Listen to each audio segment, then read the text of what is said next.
Il-Partit Nazzjonalista filwaqt li attakka u joħroġ stqarrijiet fuq membri tal-Gvern jgħid li mbagħad m'għandux jiġi kritikat dwar rabtiet bejn membri prominenti tal-Oppożizzjoni u suspettat mandant tal-qtil ta' Defni Caruana Galizja Jorgen Fenech.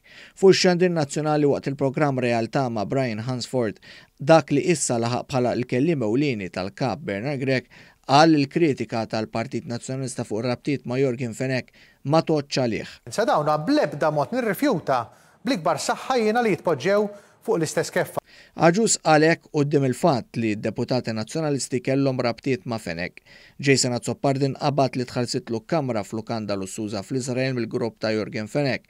Filwaqt li Herman Schiavone u Kristi De Bono inkixfu li ltaqgħu ma' Jorgen Fenech wara li kien sar magħruf li Fenech huwa is-sit ta' 17 Black.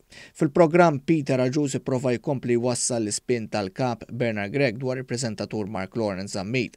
Fil-fatt f'dawn l-aħħar jiem il-Partit Nazzjonalista intensifika l-attakki tiegħu fuq l-istazzjon nazzjonali u qal li Zammit ġie mkeċċi mill-PBS iżda stqarrija tal-kumpanija tal-medja li kienet timpjega lil Zammit faqet bużżieqa f'wiċċ Bernard Gregg.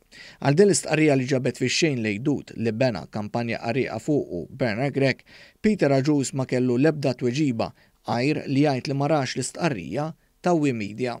Jien dejjem ngħid l-affarijiet kif huma nsellimlu lil Mark Lawrence, però ftit tal-ħin ilu ma nafx inti jekk rajtix ħarġet stqarrija il-Wikimedia. Ma nafx inti jekk. Ma ħadx rajta, Fl-intervista ta' kważi nofsija kien hemm mument ukoll fejn fih Peter Aġus il-kelliem uffiċjali tal-Partit Nazzjonalista spiċċa iddefenda lir-Russa Marija Efimova dik mixlija bi sperġur u gideb brabta ma' Igrant.